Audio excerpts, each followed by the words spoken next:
Okay. All right. Again, my name is Sarah Olson, and I am the Transition University Specialist for Utah Parent Center. I will be the facilitator tonight. I will be watching the chat feature and making sure that you guys' questions will be answered, either by me or by Kelly, our special guest. This is kind of what's going to happen. Our session's not very long. It's just an hour. So we're going to announce randomized prize winners towards the end of the session. I know that's been announced quite a bit, and I'm so excited. It is a set of 4 tickets for Hogle Zoo. So stay on, because I do the randomizing at the end, so you got to stay on. This is Kelly Hess. She's been working with people with disabilities for 15 years and is currently working at Utah State University's Institute for Disability Research, Policy, and Practice. She has served as the program manager for the Utah School to Work Project, a statewide system change initiative.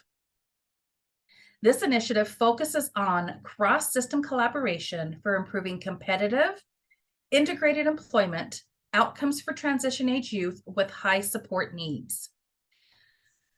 She is currently providing training on customized employment for special education and transition educators and guided group discovery to individuals and families. Kelly is a person with lived experience with disability and is so very enthusiastic about educating others on disability inclusion, equity, and expectations. So I'm going to go ahead and turn this over to her. All right. Thank you, Sarah. Thanks for that introduction. So I'm happy to be here with you guys this evening, and it always takes me a minute to get my slides moving. I'm not sure why. There we go. And I'm actually going to skip this first one because Sarah, you did an excellent introduction for me. So I just was going to share a little bit, but you covered everything. So I'm going to skip this and just launch right in. Sarah told you a little bit about me, but one other thing you should know is I love bees. I love beekeeping. It's a hobby I do with my dad. So you'll see little images of bees and honeycomb throughout this presentation. And I also like that whole just symbolization of bees and employment, because bees are very serious workers and they have a very systematized way of working and being organized. So I like bees, and I like how that fits in with employment. So I want to talk a little bit about the value of employment. So obviously you guys are here to kind of learn a little bit more about expectations that can happen around employment. And I'm very excited to talk about this.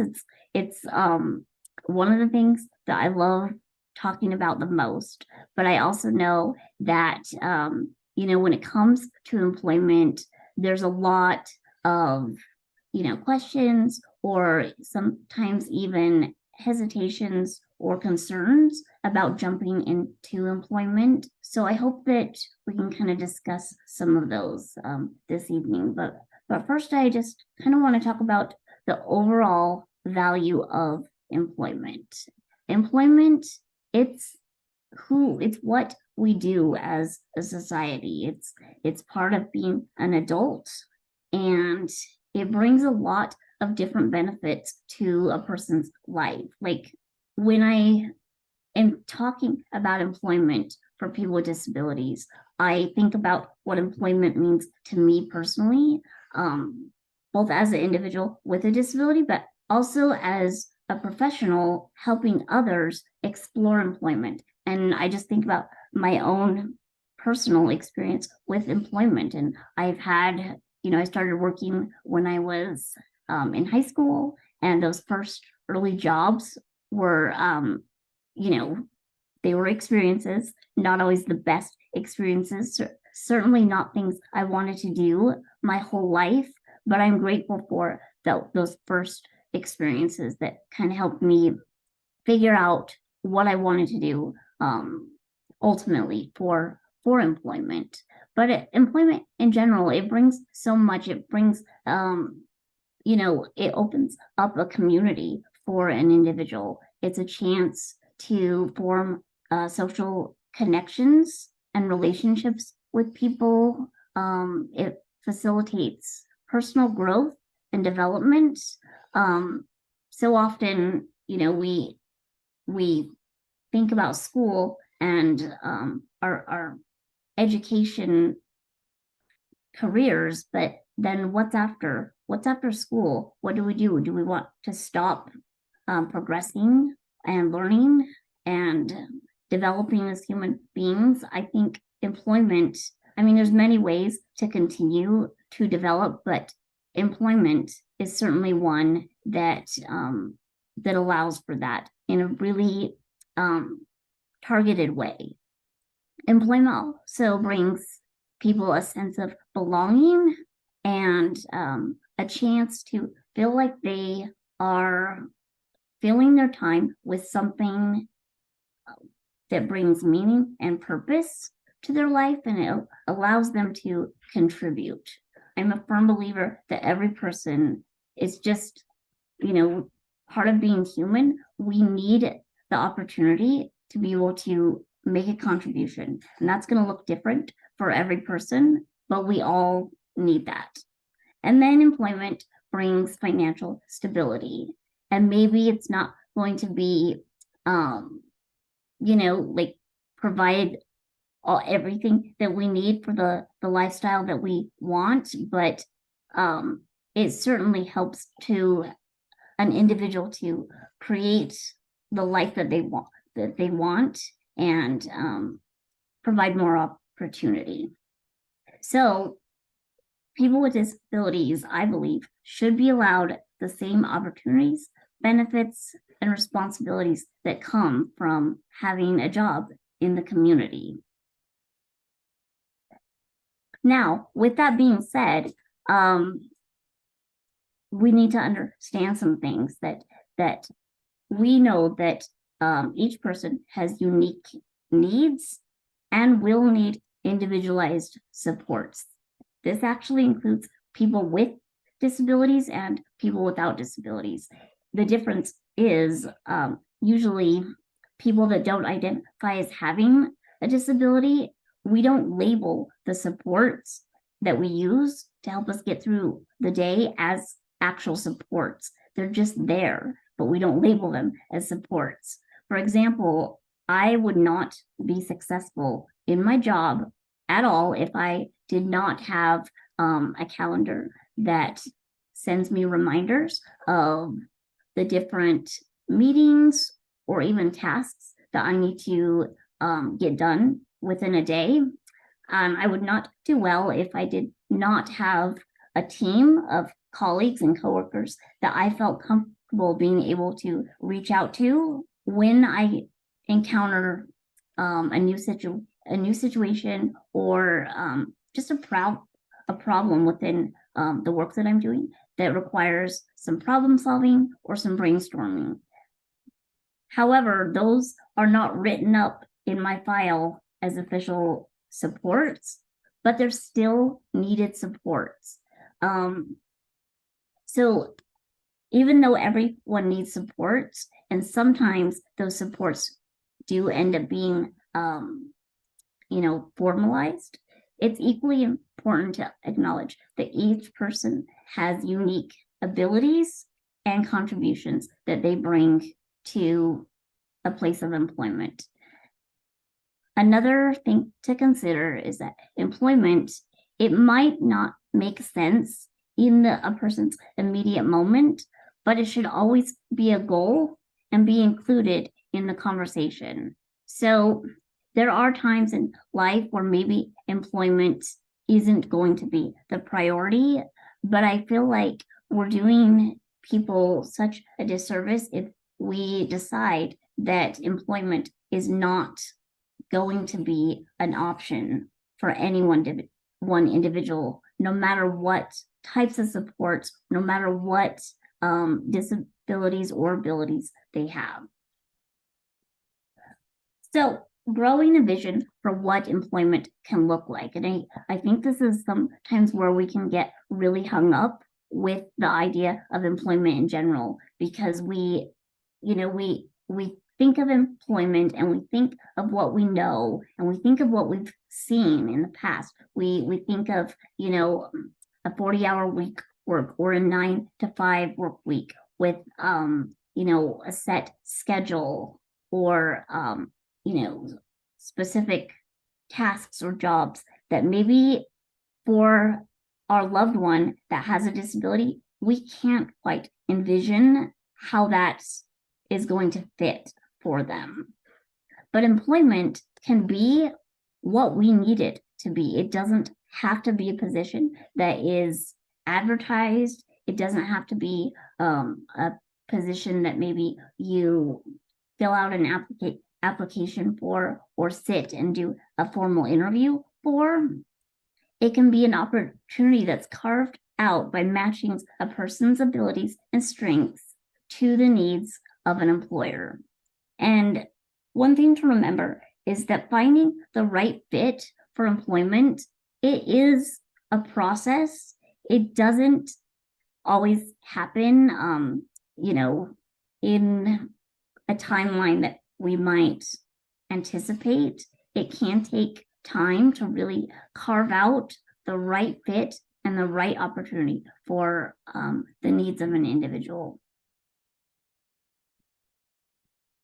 I just really like this quote. It says, high achievement always takes place in the framework of high expectations. And I really believe that. I believe that if we plan and expect and kind of build in that expectation for employment, again, it might not happen overnight, and it might not look like the types of jobs that we've seen other people with disabilities doing. But I know that if a person wants to work, then they will work. And I think that part of wanting to work is the people that are supporting a person with a disability, whether it's family members or paid supports, having that expectation is really important.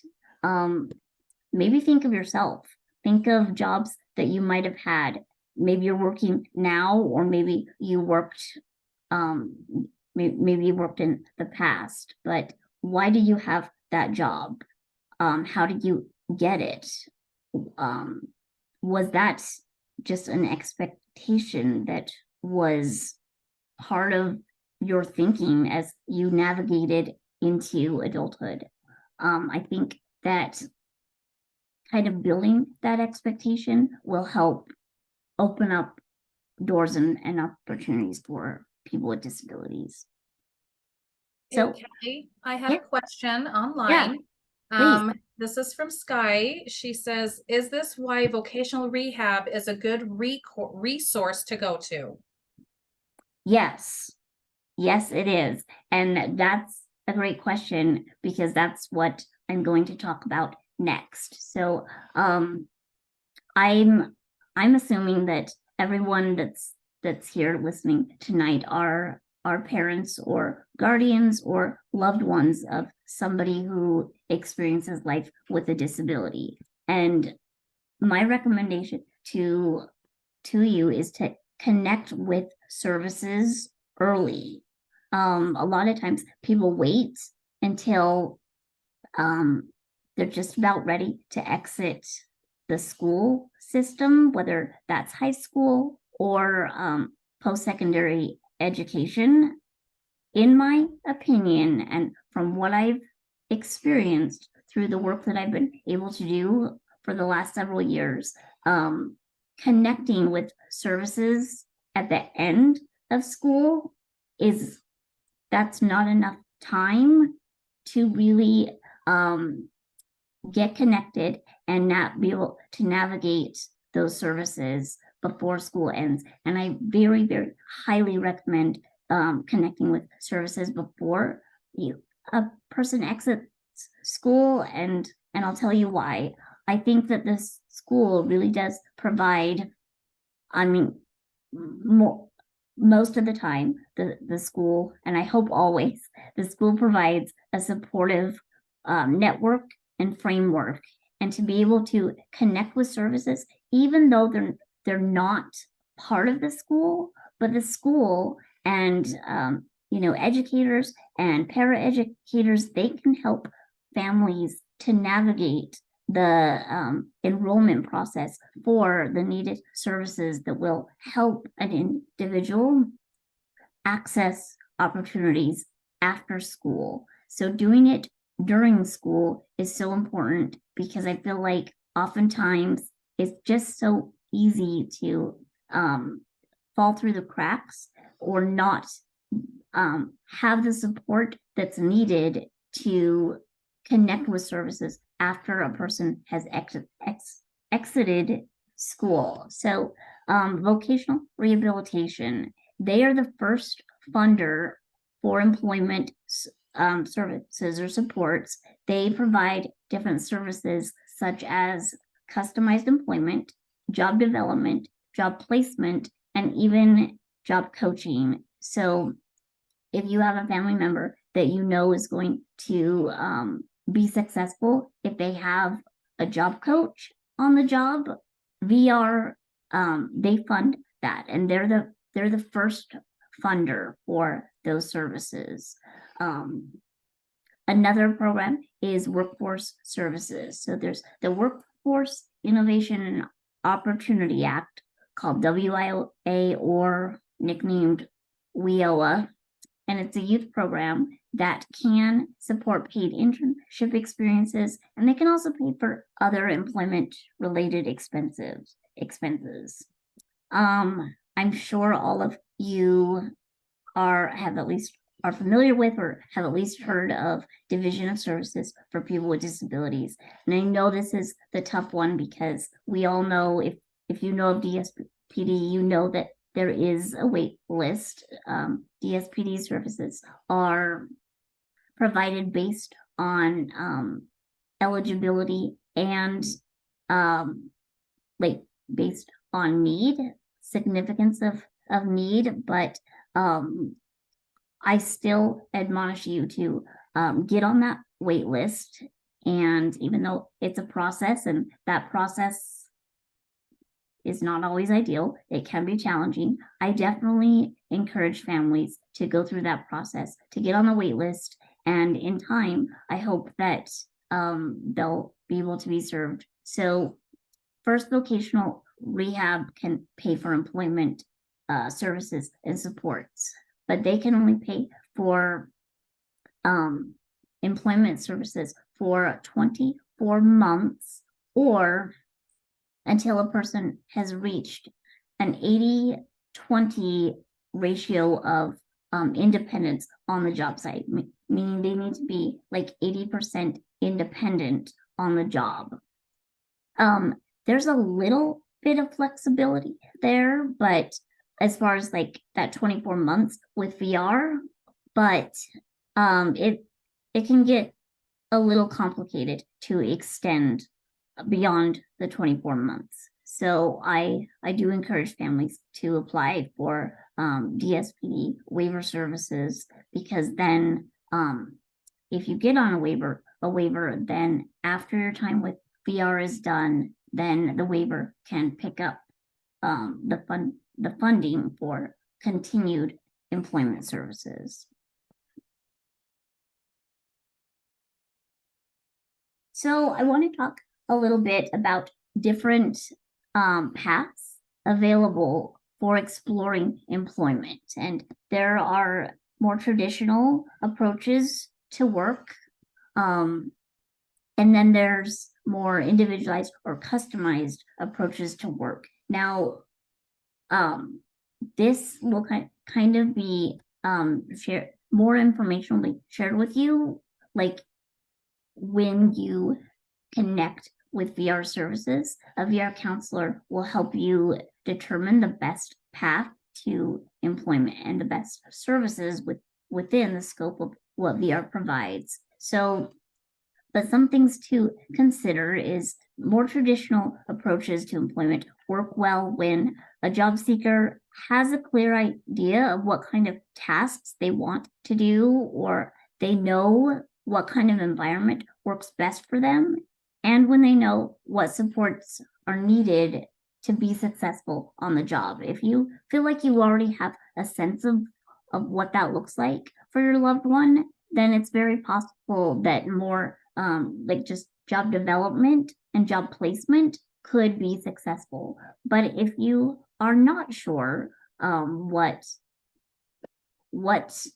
the path to employment could look like, and you know that your loved one is going to need something that is a position that is less traditional, then I always encourage customized employment. And again, that's a service provided through VR, where VR pays for it, but the job seeker works with an employment support provider who is trained in customized employment. And customized employment, it's like a specific model for exploring employment. It's a flexible process that really focuses on getting to know who the individual is, and kind of allowing them to try different experiences to identify different vocational themes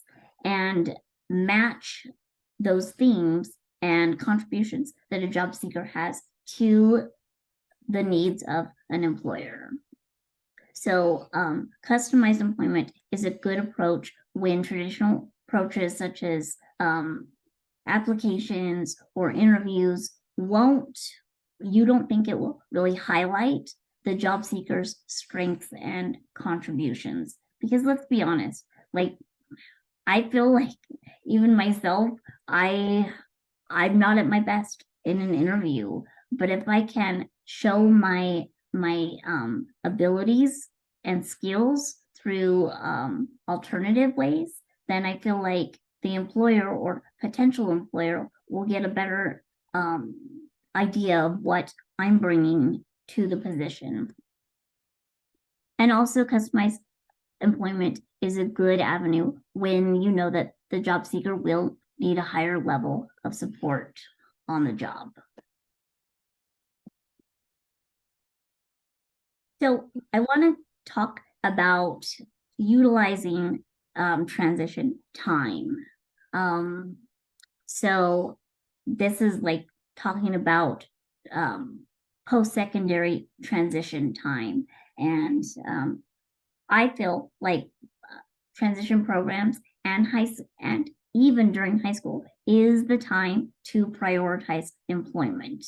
A lot of people think, no, we're going to finish up school before we really dig into employment.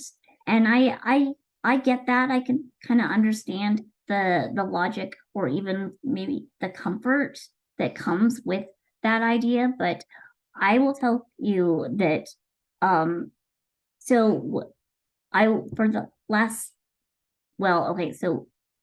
for 6 years I was able to oversee the School to Work initiative project that really focused on expanding employment opportunities for students, transitioning students with high support needs while they were still in school. And if a person with a disability can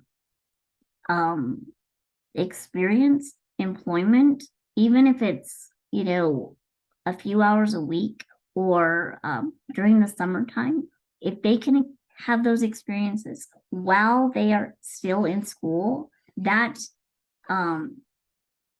significantly increases their success for employment after school. So even if you, like, for example, if your loved one is paired with an employment specialist provider, and that provider came to the school and even took your student out of the school to explore some employment opportunities during that school time, I encourage that. And I know that might sound like disruptive to what's going on in school. But again, I just feel like employment really should be prioritized, especially during that time during transition programs. The whole point of transition programs is to prepare individuals for life after school. So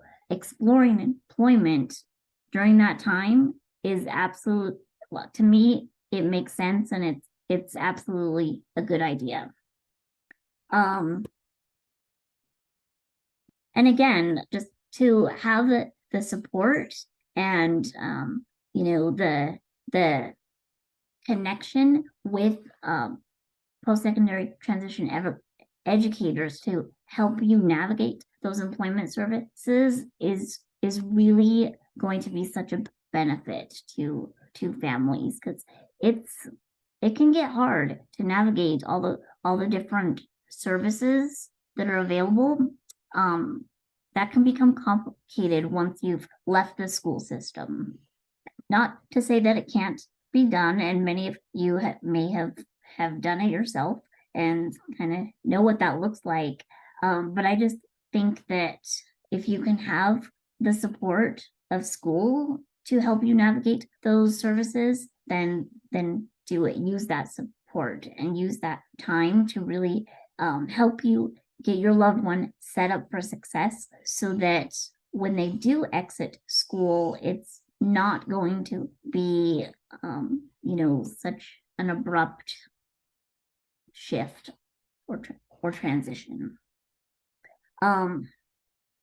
So I would even say consider employment exploration, or even employment itself, like not just exploring employment, but if your loved one has the opportunity to work, to do a job, maybe that means they go to the transition program 3 days a week instead of 5 days a week, or maybe it means they do some work in the summer, or even do a temporary work experience like a paid internship. So again, I encourage families to really prioritize and explore employment opportunities even while you're still in school. Okay, I want to talk briefly, because I know that this can be a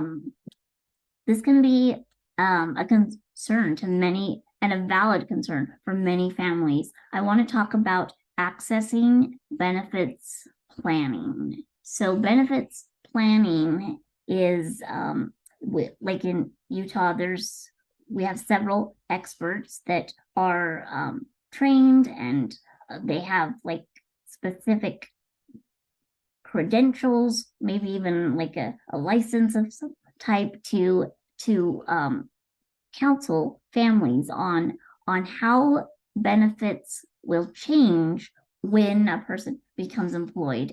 And working with a benefits counselor can happen through a referral from a VR counselor. And a lot of families are concerned about, we're not going to explore employment because we don't want to lose our benefits. And that would be frightening to think that employment would shut off those benefits. But that's why it's so important to meet with a benefits expert and a benefits counselor to really look at what that would look like, and hopefully alleviate concerns about losing valuable benefits like Medicaid or other benefits that your loved one might be accessing. And so I'm not a benefits expert by any means. I know just enough to get somebody in trouble, but I do know that although benefits might change, they're not going to go away. You also have to be making quite a bit of money in order to actually lose Medicaid. But other things like SSI or SSDI, that might change, but a person who chooses to work will always come out ahead financially. it, like I said, it will change, but it's not going to take it away completely. But I really encourage families to, meet with a benefits planner to see specifically what that can look like. And it can be tough because maybe you want to do the benefits counseling, but your loved one doesn't have the job yet. So you're not exactly sure, what that income is going to look like. You don't know how many hours that they'll be working or what their pay will be. But I think, you can get benefits counseling more than once. So meeting with them before you have employment can really kind of give you a good idea and help you be able to kind of navigate what makes sense for your loved one and your family as they explore employment. And then when they do become employed, then that information can be kind of, it will be really pinpointed to be more precise on just exactly how benefits will change. I'm a fan of assistive technology. I think that, as professionals in the field of helping people with disabilities get connected to employment, I think that we are not utilizing enough assistive technology. I think that the right assistive technology can be a game changer for an individual's success in employment. It can open up so many opportunities. And students are typically assessed for, what assistive technology makes sense for them during their time in school, and through resources that are within the school district. And as a student explores employment opportunities, it's a good idea to get a new assessment to really think about not just assistive technology in general, like how assistive technology can help through daily living, but how assistive technology can help expand the scope of employment options for an individual. And this is another thing similar to the benefits planning. If you don't yet know exactly what the job is going to be, it can be, challenging to get super specific on what type of technology is going to be the most helpful, but still having an assessment through the lens of employment is going to be beneficial. And it's also a good idea to connect your loved one with assistive technology resources that are independent from the school, so that technology and those services can follow the student after they exit transition services. Again, like, schools have a lot of awesome resources, but they're not always able to follow the student after the student exits. And then I wanted to just share some resources for assistive technology. And Utah has some pretty good services, some great services. So there's the assistive technology teams, and those are through the school. Each school has a UAT team member, and they can provide training on AT for students, and they can coordinate with VR counselors and educators to ensure that students have the technology that will support their independence and their employment goals. And then there is the Utah Assistive Technology Center. And again, this can be accessed through Department of Workforce Services, or VR. And it's just another resource for assistive technology. They can do assessments. They can help brainstorm for devices that will help a job seeker, do the tasks that are needed to be successful on the job. And they're also able to provide customized devices. So I've included some links in there. You're probably not able to click on them. So when I stop sharing, if you'll hang on after this presentation, I can try to put those links into the chat so then you can grab them. I'll work on getting them in the chat for you, Kelly. Oh, that'd be great. Thanks, Sarah. So I want to talk a little bit about what can be done at home to set an expectation for employment. And I would say one of the best things you can do is to talk about employment. Even if you don't know specifically what that employment will look like, talk about it as a plan for the future. I feel like a lot of families do this with their kids,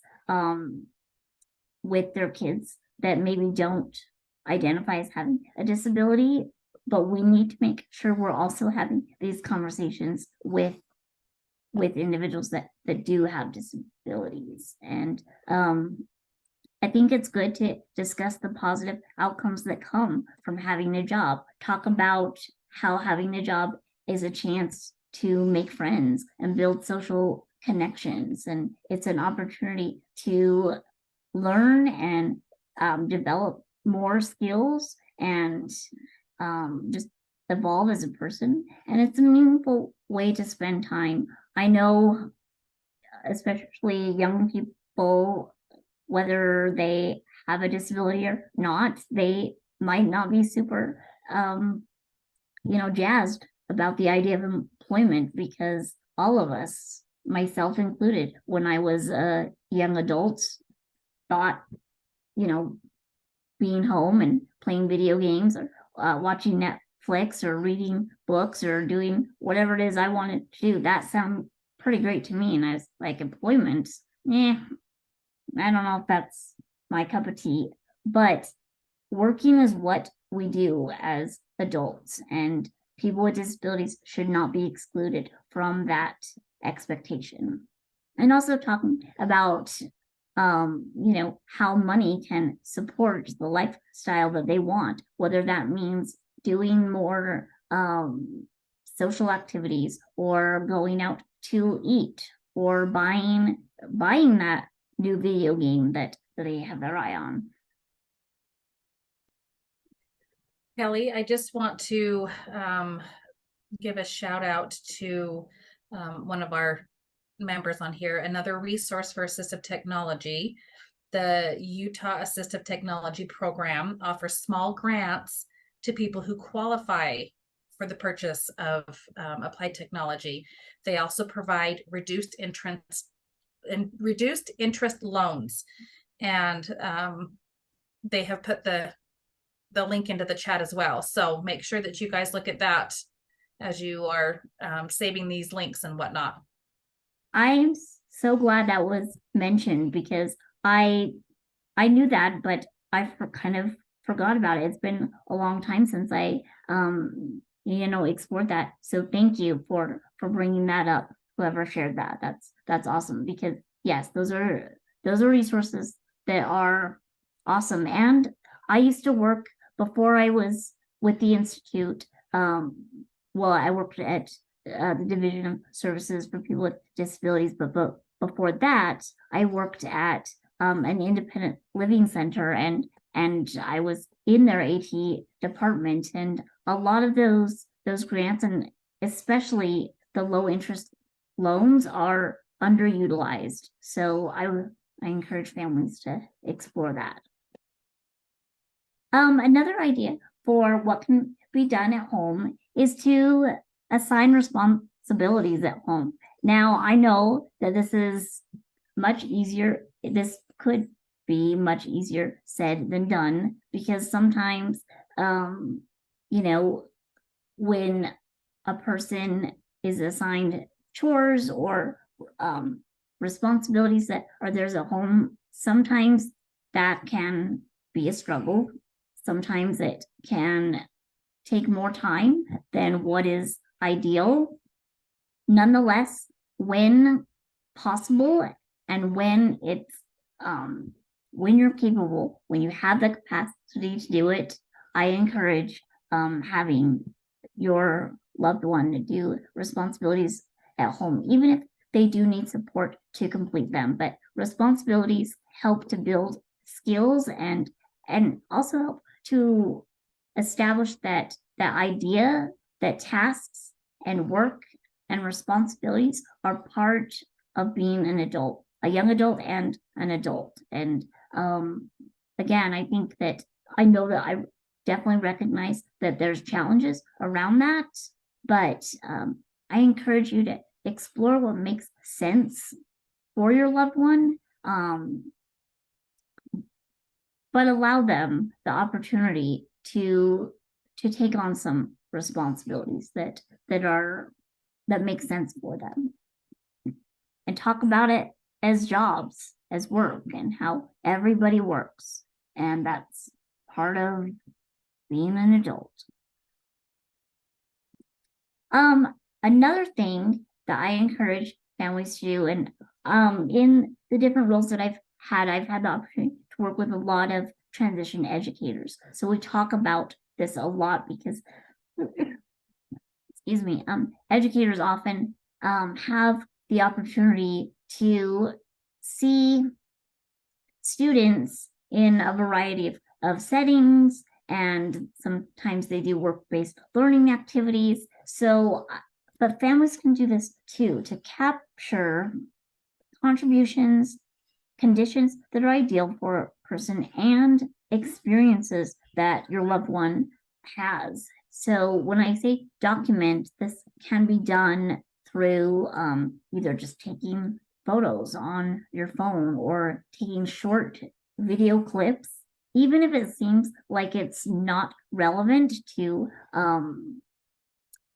like a work setting or a job possibility, even if it's, like, I don't know, helping to groom the dog, helping to walk the dog, whatever your loved one does to contribute in their home, try to capture that. And you might be thinking, okay, well, I can take all the photos and videos, but then what?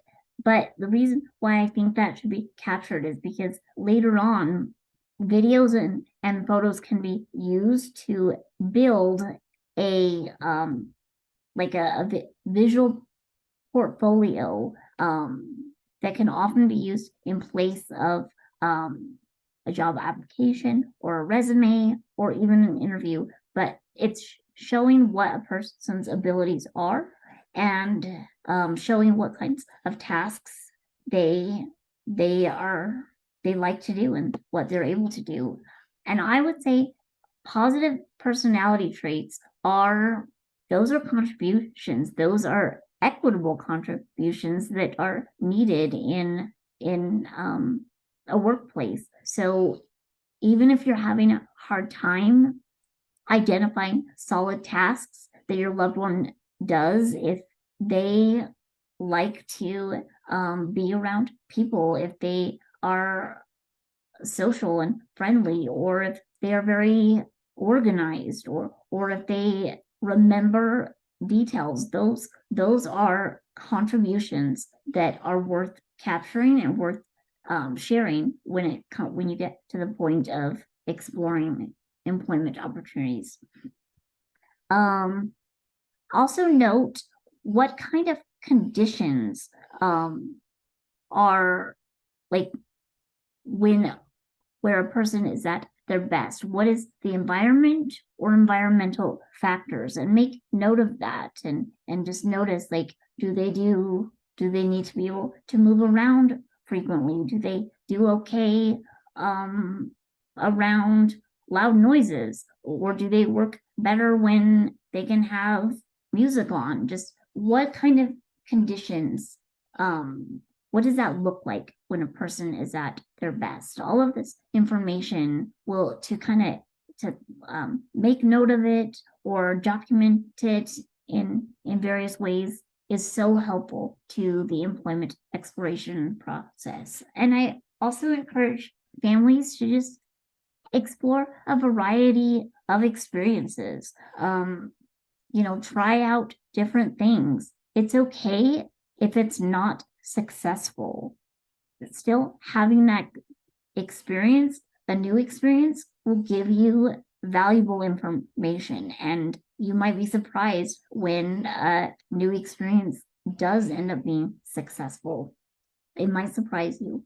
So just try to help your loved one experience as much as they can to find, again, those conditions or those tasks or skills where they're able to be at their best and really kind of highlight what their abilities are. I wanted to share a tool, and Lisa Wade, I see that you're on here, so you're familiar with this. Lisa and I, with others from the SPD, we worked to develop a person-centered planning tool that helps individuals transition into adulthood. And again, I don't know if I can, no, I can't copy it while I'm sharing, but there's a link, and actually maybe because I know I'm near the end, I can stop sharing. I'm going to stop sharing these slides, and I'm going to share the tool itself. Oh, if I can find it. I hope. Okay, good. All right, are you able to see? It says my vision of adulthood. Yes, I can see it. Okay, great. So this, again, is a tool that is available for use. We're sharing it with educators, we're sharing it with families, but it's kind of I'm able to scroll. What is this? Okay, so maybe some of you have heard about person-centered planning, but I love person-centered planning tools, and this tool that's developed here kind of brings together several person-centered planning tools, and it really kind of can help families to create a vision for what the future could be. It's definitely targeted towards employment, but it can also just be about a meaningful life after school.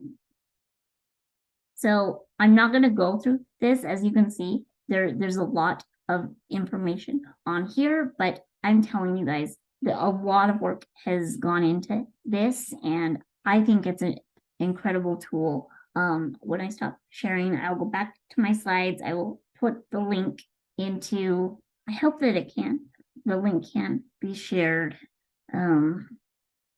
Just copy and paste the link that's in your thing right there.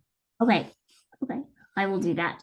And it's an awesome tool. And if you go down more, like, this is just kind of like the guide for it, but then it has like resources and live links that take you to even more information. And this tool is awesome because it can really help families to plan.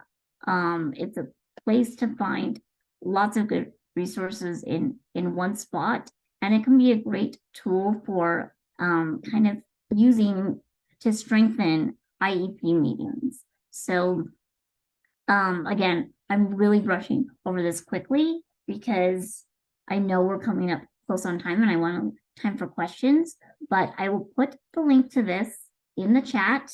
And while she's doing that, I kind of want to put a plug in for the Utah Parent Center and our Transition University books, our Choices book, and our youth transitioning youth book. I call it the youth transition book. There's a longer thing to it, but the youth transition book has links to this and has worksheets to work on that we've put in the books and everything. So So check those out as well, because there's some great resources in there, because she is going through a lot of this. And if you give us a call at Utah Parent Center, we can get those books sent out to you. Oh, that's awesome.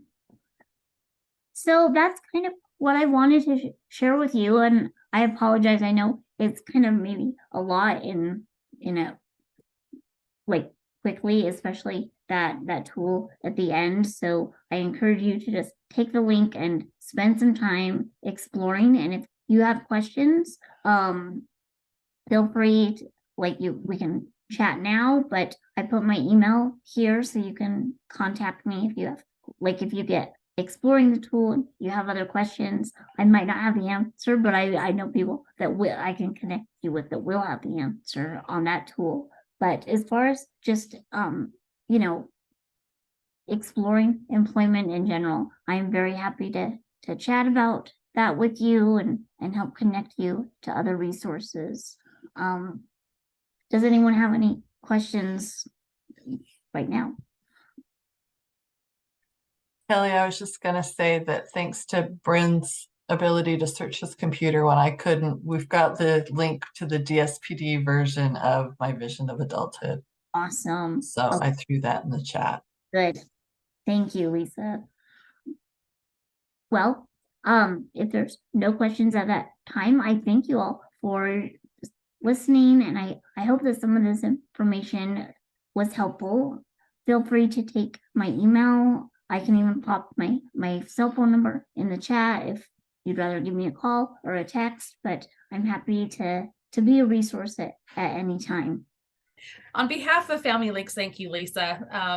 On our committee, the Family Links committee, we want to thank Kelly for being here, taking time to share with us some great information and content. We couldn't have done it without you, Kelly, so I appreciate it. Thank you very much.